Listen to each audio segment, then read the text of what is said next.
जय हिंद। आज के इस क्लास में हम लोग कवर करेंगे BA second year fourth semester का होम साइंस गृह विज्ञान का सिलेबस के बारे में 2024। ठीक है, आप लोगों का सवाल रहता है कि सर ये बताइए फोर्थ सेमेस्टर का एग्ज़ाम कब होगा 2024 में। तो मैं आपको बता दूं, गर्मी के मई जून में होगा। ठीक है, मई जून में आपका एग्ज़ाम होगा फोर्थ सेमेस्टर का। देखिए, सेकेंड सेमेस्टर, फोर्थ सेमेस्टर और सिक्स्थ सेमेस्टर का एग्ज़ाम मई जून में होगा। ठीक है, याद रखेंगे। अभी से तैयारी कराई जाएगी, सिलेबस आ गया है, जल्दी बुक्स भी आ जाएगी, जल्दी आपकी क्लास स्टार्ट हो जाएंगी। ठीक है, बहुत ही शानदार तरीके से मैं पढ़ाने वाला हूँ। थर्ड सेमेस्टर में भी पढ़ा है तो फोर्थ सेमेस्टर में भी पढ़ाऊँगा बहुत ही आसान तरीके से। ठीक है, तो सब्सक्राइब कर लीजिएगा अगर सब्सक्राइब नहीं किए हैं तो।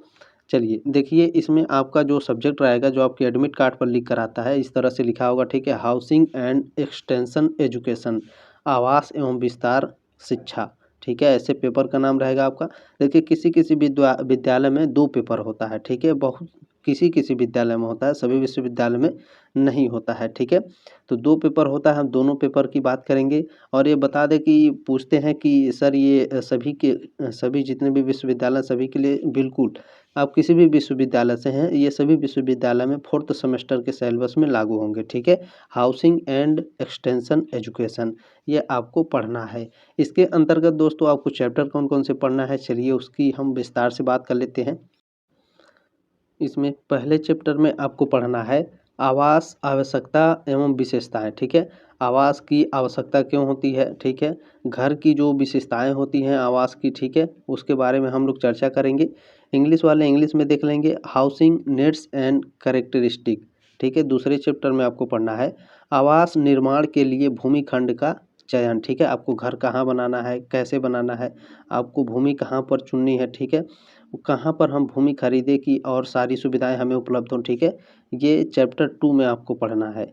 ठीक है, बहुत ही शानदार तरीके से पढ़ा जाएगा। देखिए, इंग्लिश वाले देख लेंगे, selection of site for housing building. चलिए तीसरे चैप्टर की बात करते हैं। तीसरे चैप्टर में आपको क्या पढ़ना है, भवन में परिवार की विभिन्न क्रियाओं हेतु कमरों का विभाजन एवं व्यवस्था। ठीक है, घर में विभिन्न क्रियाओं हेतु, जैसे पढ़ना कहाँ है, ठीक है, लिखना कहाँ है, खाना कहाँ बनाना है, ठीक है, सोना कहाँ है, मेहमानों के लिए कौन सा कमरा होगा। ठीक है, इन सभी चीज़ों के बारे में चैप्टर नंबर 3 में पढ़ेंगे।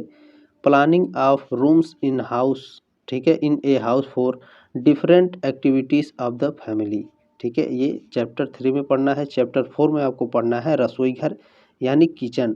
किचन के बारे में पढ़ना है हमें, किचन की कौन कौन सी व्यवस्थाएं होती हैं। ठीक है, किचन किस प्रकार से होते हैं, किस प्रकार से उपयोग में लाए जाते हैं, किस प्रकार से हमें काम करना है किचन में, इसके बारे में डिस्कस करेंगे। ठीक है, चलिए चैप्टर नंबर 5 में आपको पढ़ना पड़ेगा आवासीय योजना तथा गृह शिल्प के प्रयोग में आने वाले संकेत, house plan and architectural symbol. ठीक है, 7वें चैप्टर में आपको पढ़ना है आवास योजना, हाउसिंग प्लानिंग। ठीक है, चलिए 8वां देखते हैं। देखिए, अगर मैं समझाने का प्रयास करूंगा तो वीडियो बहुत ज़्यादा लंबा हो जाएगा। ठीक है, जल्दी जल्दी देखने का प्रयास करेंगे। 8वें चैप्टर में आपको क्या पढ़ना है, आंतरिक साज सज्जा, अर्थ, महत्व, उद्देश्य, तत्व व सिद्धांत।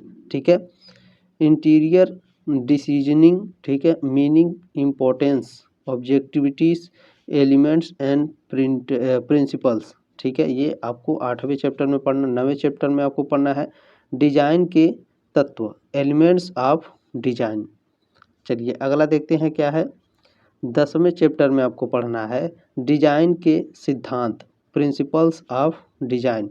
11वें चैप्टर में क्या पढ़ना है, रंग वर्गीकरण एवं योजनाएं, colour classification and schemes. Chapter number 12 में आपको क्या पढ़ना है, गृह सज्जा, होम डेकोर जिसे बोलते हैं। 13वें नंबर चैप्टर में आपको पढ़ना है फर्नीचर, अर्थ, महत्व एवं प्रकार। ठीक है, फर्नीचर के क्या अर्थ होते हैं, उनके महत्व क्या है, कितने प्रकार के फर्नीचर होते हैं, इसके बारे में हम लोग डिस्कस करेंगे। ठीक है, 14वें चैप्टर में पढ़ना है आपको गृह परिसज्जा। ठीक है, चलिए जल्दी जल्दी देखने का प्रयास भी करेंगे।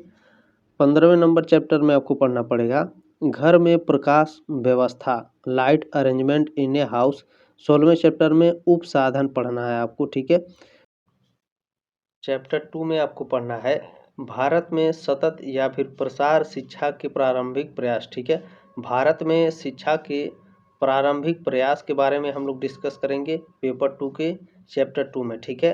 Early efforts for extension education in India. चलिए तीसरे चैप्टर में आपको क्या पढ़ना है, औपचारिक तथा औपचारिकेतर शिक्षा, ठीक है, formal and non formal education, ठीक है। देखिए सिंपली आप समझ सकते हैं, जो आप बुक से पढ़ते हैं उसे औपचारिक शिक्षा कहते हैं, और जो बुक से आप नहीं पढ़ते हैं, इंटरनेट के माध्यम से पढ़ते हैं, उसे अनौपचारिक शिक्षा बोलते हैं, नॉन फॉर्मल, ठीक है, नॉन फॉर्मल एजुकेशन बोलते हैं। चौथे यूनिट में आपको क्या पढ़ना है, चौथे चैप्टर में पढ़ना है आपको सतत कार्यकर्ता की भूमिका एवं गुण, या फिर प्रसार कार्यकर्ता की भूमिका एवं गुण, ठीक है, role and qualities of an extension worker.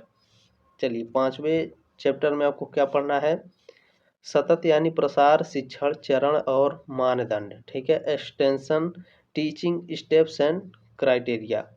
छठे आपको चैप्टर में पढ़ना है संचार एक परिचय, ठीक है, कम्युनिकेशन एंड इंट्रोडक्शन।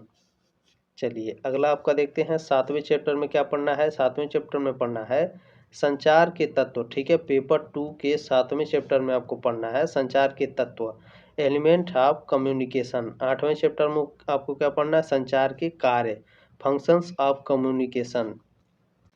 चैप्टर 9 में आपको पढ़ना है संचार की समस्याएं, ठीक है, संचार की कौन कौन सी समस्याएं होती हैं, प्रॉब्लम्स ऑफ कम्युनिकेशन जिसे बोलते हैं, ठीक है। 10वें चैप्टर में आपको पढ़ना है, पेपर 2 के 10वें चैप्टर में आपको पढ़ना है संचार में आने वाली बाधाएं एवं सुझाव, challenges and improvement in communication, ठीक है। देखिए सभी विश्वविद्यालय में 2 पेपर नहीं होते हैं, मैं दोबारा बोल रहा हूँ, ठीक है।